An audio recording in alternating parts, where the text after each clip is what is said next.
우리가 가지고 있는 선입견은 대부분의 경우 하나님을 대적할 수밖에 없습니다. 그래서 우리를 멸망으로 끌어갈 수밖에 없는 것이 우리가 가지고 있는 선입견입니다. 이 선입견은 생각이죠. 생각의 일종입니다. 선입견은 생각인데 생각이 대단히 중요하죠. 우리가 무슨 생각을 가지고 있느냐 대단히 중요합니다. 왜냐하면 생각은 그에 따른 행동을 낳게 되고 그 행동은 우리 인생을 만들어갑니다. 그렇죠? 생각에서 행동이 나오고 그 행동에서 내 인생이 나오죠. 인생이 만들어져 갑니다. 그렇기 때문에 이 생각이라고 하는 것은 굉장히 중요하죠. 우리가 많은 생각들을 하며 살아가는데 생각이 대단히 중요하고 또 이 선입견은 그렇기 때문에 얼마나 우리에게 큰 영향을 미치는지 모릅니다.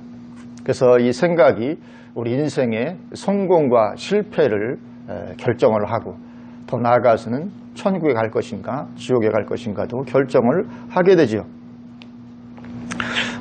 그래서 이 생각이 중요합니다. 성경에 보면 어느 날 마귀가 가룟 유다의 마음에 예수님을 팔려는 생각을 넣었다 그렇게 말씀을 하고 있습니다. 이 생각이 들어왔습니다. 예수님을 팔아야 되겠다 생각이 들어오니까 생각은 우리로 하여금 행동하게 만들죠. 그래서 가룟 유다는 나가서 제사장들을 찾아가서 내가 예수를 팔려는데 너희들이 나에게 얼마를 주겠느냐 그러니까 은 30을 주겠다. 그래서 은 30을 받고 예수님을 팔아버리게 됩니다. 왜요? 이 생각이 들어오니까 생각 때문에 예수님을 팔아버리게 되고 그것이 그 인생을 완전히 멸망의 구렁텅이로 이끌어가게 되죠. 나중에는 뉘우쳐서 후회하고 돌아가서 돈도 다시 돌려줘 버리고 물론 이제 받지 않으니까 성전구에 던졌지만 돈도 그냥 자기 것이 되지 못하고 자기 인생은 자살해 버리고 자살로 생을 끝내고 그걸로 끝났으면 좋은데 그렇지 않냐고 자살한 후에는 이제 지옥에 가서 거기서 영혼을 보내고 있고 지금도 가룟유다는 지옥에서 고통 중에 있을 것입니다. 그래서 예수님은 그를 향하여 차라리 태어나지 않았으면 좋았을 사람이다 그렇게 말씀을 하셨죠. 이 생각이라는 것이 그런 것입니다. 예. 이스라엘은 애굽에서 400년 동안이나 종노릇을 하고 있었습니다. 400년간 애굽에서 이스라엘이 종노릇 하고 있던 그런 가운데 있었는데 히브리서 11장에 보면 모세는 그때 이스라엘을 돌아볼 생각이 났다고 그렇게 말씀을 합니다. 이스라엘을 좀 돌아봐야 되겠다 이런 생각이 모세에게 찾아오게 된 것이죠. 그리고 그 생각은 점점 커져갑니다. 그래서 나중에는 행동으로 옮기게 되고 결국은 생각은 우리를 행동으로 몰아가는 것이죠. 행동으로 옮겨가게 되고 그 열망이 얼마나 컸던지 그 애굽 사람을 쳐서 죽이기까지 하게 되죠. 그래서 그럼 모세가 살인을 했네. 근데 이런 경우는 살인이라고 보지 않잖아요. 그죠? 예를 들어서 안중근이 사람을 죽였어. 안중근은 살인자야. 이렇게 말하는 사람이 아무도 없잖아요. 아마 어느 날 성찬이가 안중근은 살인자야 이렇게 학교에서 와서 얘기를 했다 그러면 아마 거의 맞아 죽을 뻔. 살인자라고 하셨죠. 모세가 이 자기 민족을 향한 그 돌아볼 마음이 커지니까 행동을 옮기게 되고 결과적으로 보면 그 모세는 애굽에서 이스라엘을 출애굽시키는 위대한 그런 인물이 되게 됩니다. 그 이 출애굽 사건이라는 것이 얼마나 위대합니까? 오늘날 우리의 영적 구원을 그림자처럼 보여주는 위대한 사건. 구약성경 전체에서 가장 위대한 사건이 출애굽 사건. 이 출애굽 사건을 이렇게 수종들게 되는 그런 위대한 인물이 되게 됩니다. 어디에서 출발을 했습니까? 생각에서 출발을 했던 것을 보게 되죠. 근데 우리에게는 많은 생각들이 있습니다. 그래서 나에게 이미 들어와 있는 생각을 선입견이라고 하죠. 먼저 들어왔다. 선입관. 이 선입견. 그런데 우리 인생은 세상을 살아가면서 많은 것들을 접하고 많은 것들을 배우게 되고 그러면서 자연스럽게 이 선입견을 가지게 되는데 근데 우리가 그렇게 형성되게 되는 이 환경, 이 세상이라는 환경이죠. 이 세상은 누가 주인입니까? 마귀가 이 세상의 신이다. 그렇게 성경이 말씀을 합니다. 그래서 이 세상은 불신앙적입니다. 세상의 어떤 가치관 자체가 불신앙적이죠. 하나님을 대적하는 그런 가치관이 세상의 가치관입니다. 그렇기 때문에 우리가 형성되어서 가지고 있는 선입견들은 대부분 하나님의 기준과 다를 수밖에 없습니다. 우리가 세상을 살아가면서 많은 선입견들을 가지게 된 대부분이 다 하나님을 대적하는 그런 선입견이 될 수밖에 없습니다. 잘못된 그런 선입견이죠. 그 선입견은 하나님의 기준과 다르기 때문에 하나님을 대적하게 만들고 그 결과로 우리 인생을 망하게 만드는 것입니다. 그래서 이 선입견을 우리가 따라가게 되면 아주 위험한 그런 결론에 이르게 되죠. 그래서 우리가 그 복음서를 보면 예수님이 하셨던 일들 중에 한 부분이 당시에 팽배해 있던 많은 선입견들을 맞닥뜨리고 깨뜨리셨던 것을 보게 됩니다.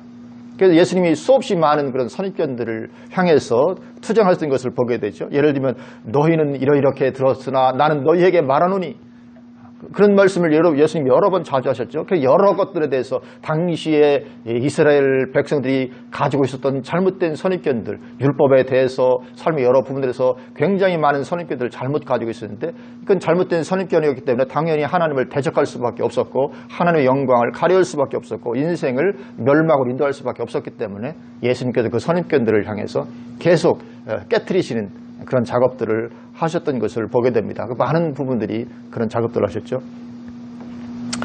그래서 예를 들면 구약시대의 인물들을, 구약시대 사람들의 소망은 메시아였죠.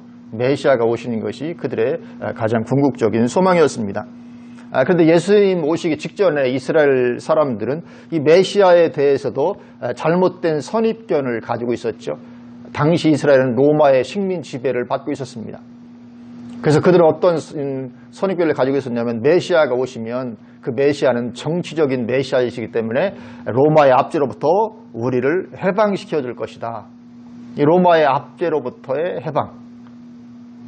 왜냐하면 그것이 그들이 구약 성경을 잘못 오해했기 때문에 메시아가 정치적인, 그래서 그 로마로부터 해방시키고 그럴 뿐만 아니라 전 세계를 통치하실 왕이 되실 것이다. 그러니까 다른 말로 하면 이스라엘이 전 세계를 지배하는 그런 민족이 되게 될 것이다. 메시아가 오시면.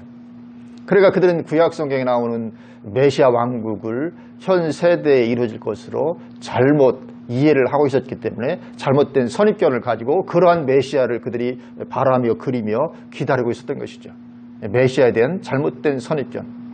근데 막상 예수님이 오시니까 예수님은 정말 메시아신데 기대와 전혀 다르죠. 정치적인 메시아가 아니고 고난받는 종으로의 모습으로 오셨죠. 그러니까 받아들일 수가 없었습니다. 만약에 예수님께서 정치운동을 하셨더라면 나를 따르라, 로마와 대항의 소리가 투쟁을 하고 싸우자 그랬다면 거의 모든 이스라엘 백성들이 다 따랐을 거라고요.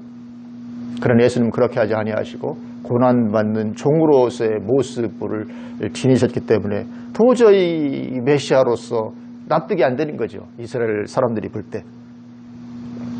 그래서 그 잘못된 선입견은 예수님을 패척하게 만들고 더 나아가서는 예수님을 십자가에 못 박는 그런 결과를 가져오게 되었던 것을 보게 됩니다. 그래서 그런 그 잘못된 선입견은 예수님의 제자들도 가지고 있었습니다. 그러다 보니까 예수님께서 십자가에 달리시고 나니까 제자들이 어떻게 합니까? 다 낙심하고 좌절하고 혼란에 빠지고 우울과 슬픔에, 그래서 다시 그냥 고기나 잡으러 가야 되겠다. 바닷가로 고기를 잡으러 가고, 또 엠마오로 가던 두 제자도 보면 슬픔에 잠겨서 그들이 길을 가면서 한탄하고 탄식하면서 서로 대화를 나누고 그랬던 것을 보게 됩니다. 이 잘못된 선입견은 그렇습니다. 낙심하게 만들고 좌절하게 만들고 잘못된 판단을 하게 만들고 인생을 잘못되게 만들고, 우리도 똑같다는 거죠. 우리에게도 잘못된 선입견이 들어와 있게 되면 그것은 우리의 인생을 파멸의 길로 이끕니다. 낙심하고 또는 정죄감 가운데 있든지 어떤 경우에는 또 하나님을 배제하고 그냥 나대로 사는 삶을 살든지, 기도하면서 이렇게 주님의 도우심을 덧입으며 살아야 되는데, 기도에 대해서도 잘못된 선입견을 가지고 있으면 기도에서 하나님의 인도하심을 따라 살기보다는 그냥 내 인생 내가 책임지는 것에서 내 마음대로 그냥 신앙생활은 주일날 교회만 나가면 되는 것이지, 이런 선입견을 가지고 그냥 형식적인 신앙의 모습으로 살다가 지옥으로 떨어지는 이런 일들이 비일비재하게 일어나게 되는 것이죠. 이 잘못된 선입견이 그렇습니다. 그래서 마귀는 오늘날에도 이 잘못된 선입견을 우리에게 심어주기 위해서 애를 쓰고 있죠. 가장 대표적인 것이 이 진화론이라는 선입견입니다. 전 세계에 진화론이라는 선입견을 마귀가 퍼뜨리는데 대단히 큰 성공을 했습니다. 그래서 사람들은 진화론이 진리인 줄로 알고 있습니다. 근데 성경은 처음부터 하나님이 천지를 창조하셨다 이렇게 시작을 하니까 성경을 배격하게 되고, 과학적이지 못한 책, 아무런 도움이 되지 않는 사실이 아닌 허구의 책, 뭐 이렇게 그러다 보니까 창조주 하나님도 배척을 하게 되는 그런 가운데 있죠. 그래서 지옥으로 가는 고속도로와 같은 그런 역할을 이 진화론이 하고 있는 그런 현실정입니다. 그래서 진화론 때문에 예수님 안 믿고 있는 그런 사람들이 굉장히 많을 것입니다. 또 예수 믿고 교회로 들어와도 예를 들면 뭐 칼빈주의 구원론에 대한 선입견, 칼빈이 로마 캐톨릭에서 그때 종교개혁하면서 그 시당 당시의 인물이었으니까 당연히 로마 카톨릭적인 잔재가 그에게 틀림없이 남아있을 것이고 100% 이렇게 개혁을 하지는 못했을 것인데, 그런 것을 인식하지 못하고 칼빈이 말한 건 무조건적으로 다 받아들입니다, 많은 분들이. 그러다 보니까 성도의 견인교리, 한번 예수 믿었으면 그가 어떠한 죄를 짓든지 그는 어쨌든 구원받고 천국에는 간다. 왜냐하면 하나님께서 견인차로 끌어가듯이 견인하시기 때문에 무조건 천국을 간다, 어떤 죄를 짓든지. 이런 잘못된 선입견을 가지고 있기 때문에 그 다음부터 상황과 형편에 따라서 신앙생활을 대강하고 대충 타협하고 그런 타락한 삶을 살다가 결국은 지옥에 떨어진 그리스도인들이 너무나도 많은 그런 실정입니다.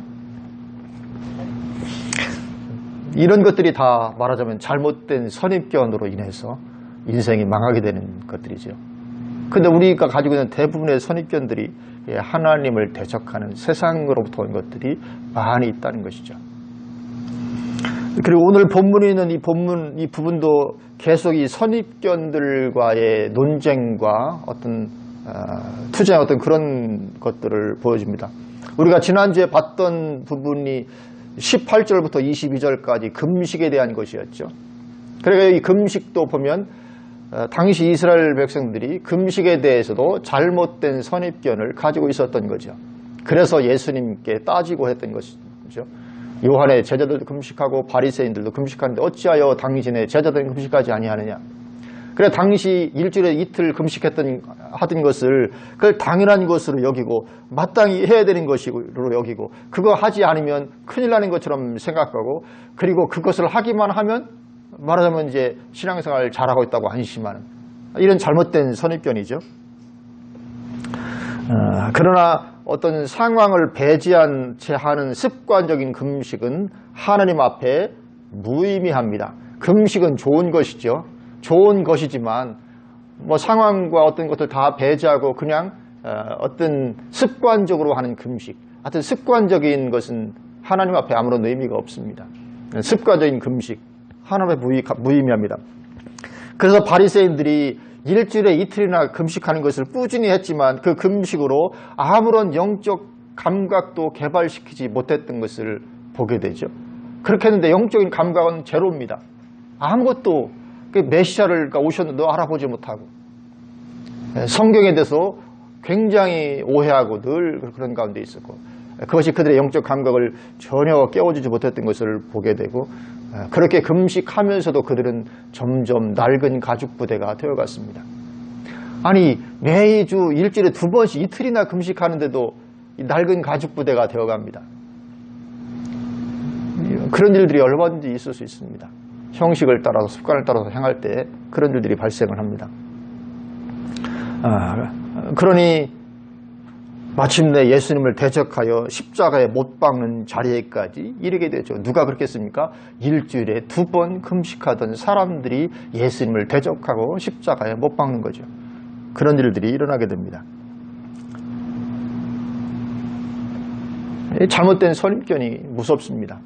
그러나 예수님의 제자들은 잘못된 선입견 중심이 아니고 예수님 중심이었죠.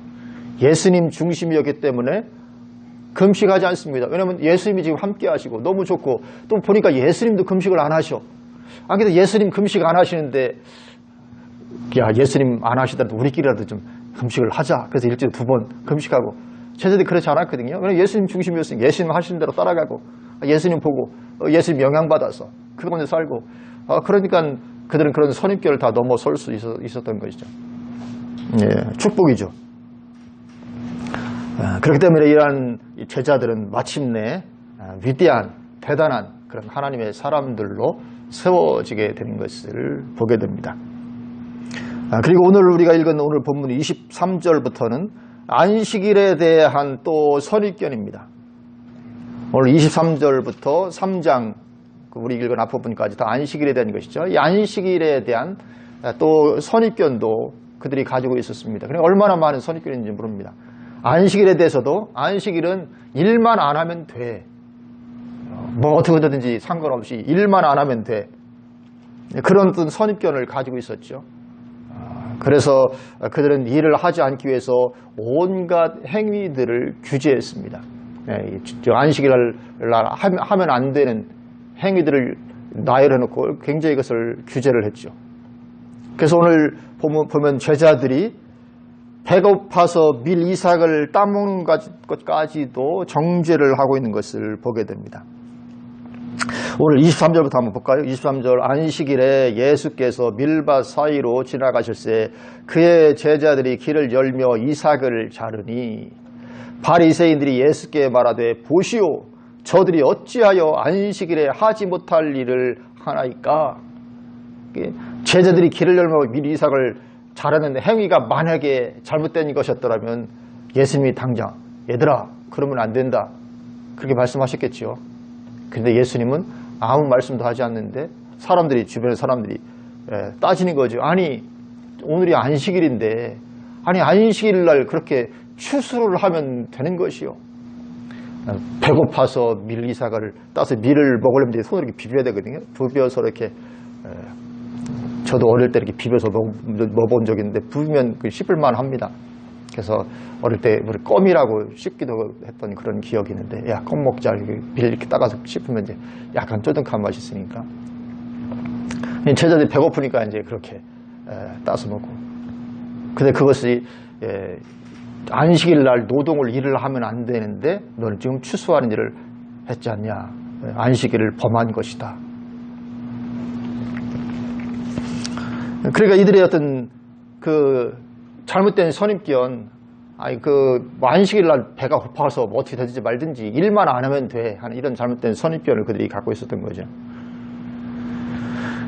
그리고 그것은 하나님의 기준을 벗어나는 것이었고, 그래서 예수님은 다윗의 예를 들면서 그것이 잘못된 것임을 말씀을 하고 계시죠.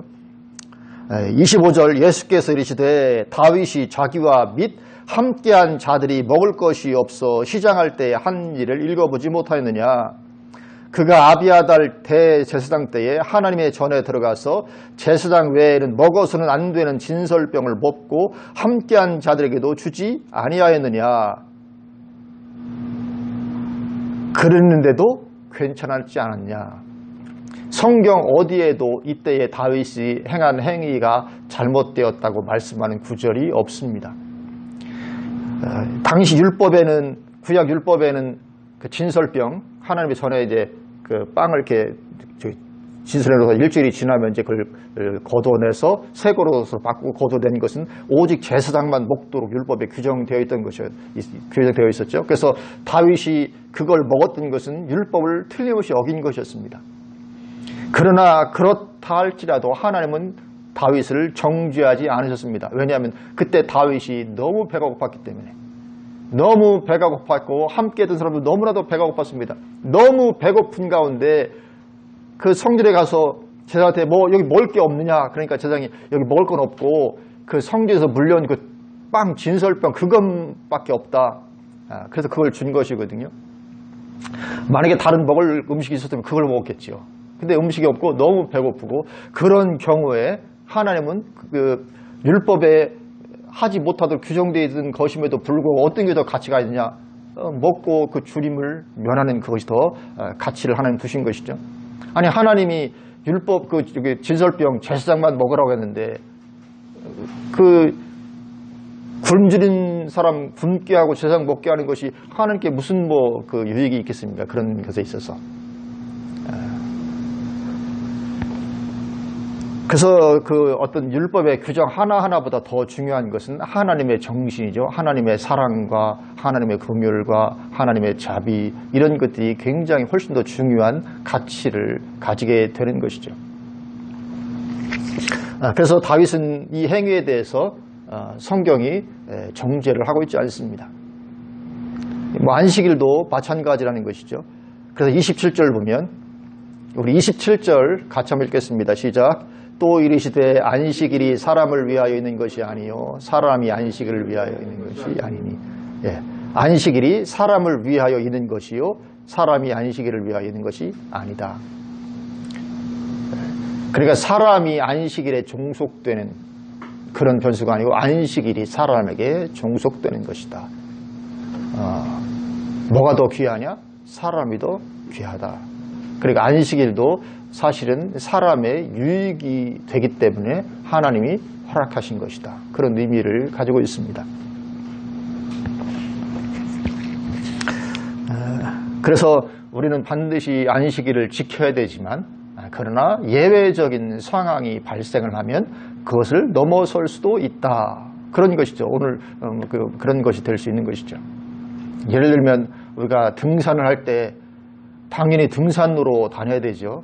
등산로 벗어나면 위험합니다.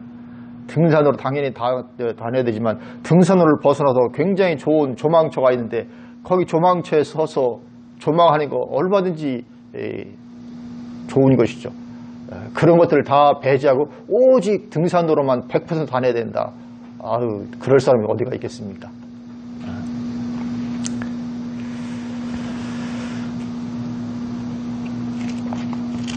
그러면서 28절 이러므로 인자는 안식일에도 주인이니라 그렇게 말씀하고 있습니다. 예수님은 주인이신 줄로 믿습니다. 예수님은 주인이십니다.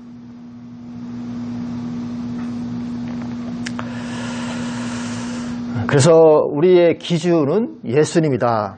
우리는 보통 사람들은 인간의 이성적 판단을 기준으로 갖는 이게 말하면 선입견인데 그런 가운데 있습니다. 그러나 기준은 예수님이시다. 이러므로 인자는 안식일에도 주인이다. 안식일 제도를 만드신 분이 누구십니까? 예수님이십니다. 예수님은 모든 권세를 가지고 있습니다.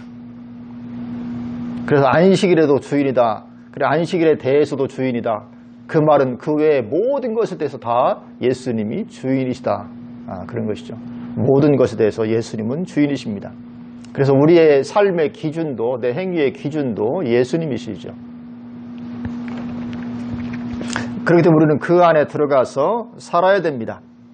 예수님 안에 들어가서 살아야 되고 예수님의 기준을 맞춰 살아야 되고 그래서 그렇지 않으면 그것은 불순종의 행위가 되게 되기 때문에 그래서 마태복음 7장 21절 말씀처럼 주여 주여 하는 자마다 다 천국에 들어갈 것이 아니요 오직 하늘에 계신 내 아버지의 뜻대로 행하는 자라야 들어가리라 그렇게 말씀하셨기 때문에 그런 예수님의 주인 되심에 대해서 불순종하여 사는 삶은 천국에 들어갈 수가 없게 되는 것이죠. 그래서 우리는 선입견에 휘둘리지 말아야 될 줄로 믿습니다. 우리는 선입견에 우리도 지금 내가 알게 모르게 많은 선입견들을 가지고 있습니다. 근데 문제는 그것이 성경적이 아니고 예수님의 기준과 다른 것들이 너무나도 많이 있을 수가 있다는 것입니다. 그래서 우리는 이 선입견에 휘둘리지 말고 탐구자의 자세를 가져야 됩니다. 이 탐구자의 자세가 대단히 중요합니다. 사도행전 17장 11절 12절 이렇게 말씀합니다. 베레아에 있는 사람들은 데살로니가에 있는 사람들보다 더 너그러워서 간절한 마음으로 말씀을 받고 이것이 그러한가 하여 날마다 성경을 상고함으로 그 중에 믿는 사람이 많고 이렇게 말씀을 하고 있습니다. 그러니까 이것을 그냥 무조건적으로 받아들이는 것이 아니고 이것이 그러한가 하여 날마다 성경을 상고했다. 이게 탐구자의 자세죠. 정말 그런 거예요. 날마다 성경을 탐구하고 상고하고 이렇게 하다 보니까 당연히 믿음이 생기죠. 아, 이게 맞구나. 이게 옳구나. 이게 하나님의 뜻이구나. 아, 이것이구나. 이것이 발견되지게 되고 그래 당연히 믿음이 생기게 되는 것이죠. 그래서 우리가 삶의 자세가 많은 경우에 그래야 된다는 것이죠. 우리는 이 탐구자의 자세를 가져야 됩니다. 다른 사람의 견해를 무비판적으로 받아들이면 안 됩니다. 어떤 유명한 사람이 이런 말을 하니까 또는 어떤 유명한 목사님이 이런 말을 하니까 그걸 무비판적으로 받아들이면 망하게 될 수 있습니다. 예수님 당시에 이 바리새인들, 그 이스라엘 사람들도 당시에 유명한 그런 종교 지도자들의 말을 무비판적으로 당연히 받아들였죠. 그래서는 선입견을 가지게 됐던 것입니다. 우리는 항상 이 탐구자의 자세를 가지고 그런 것들을 다 대하고 바라보고 받아들여야 됩니다. 그리고 우리가 정직하게 탐구하면 우리는 오늘 이 베레아 사람들처럼 하나님을 발견할 수밖에 없습니다. 하나님을 발견하게 되고 당연히 굳건한 믿음을 가지게 되어 있습니다. 탐구자의 자세를 가지고 그렇게 탐구하고 대면하고 살피고 정말 그런가, 정말 이것이 진리인가 이런 것들을 탐구하는 자세로 나아가면 우리는 하나님을 발견하게 되고 만나게 되고 믿음을 가지게 되어 있습니다. 그러면 세계관이 바뀌게 되고 그러면 이제 선입견이 아닌 올바른 관점을 가지게 되고 그 올바른 관점을 가지고 살아가면 우리는 그 관점대로 살아가게 되어 있거든요.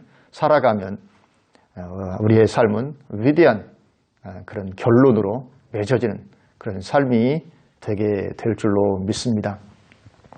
예수님 당시에 이 잘못된 선입견이 팽배했던 것처럼 오늘날에도 잘못된 선입견이 세상 가운데 팽배하고 교회 가운데도 팽배합니다. 그래서 우리는 이 탐구자의 자세가 오늘날에도 절실하게 필요하고 정직한 마음으로 하나님을 대면하여 찾고 구하고 두드리고 하면 진리의 문도 열리고 놀라운 하나님의 계시의 문도 열리고 위대하게 축복받는 삶이 될 줄로 믿습니다. 이런 은혜가 우리 가운데 넘치기를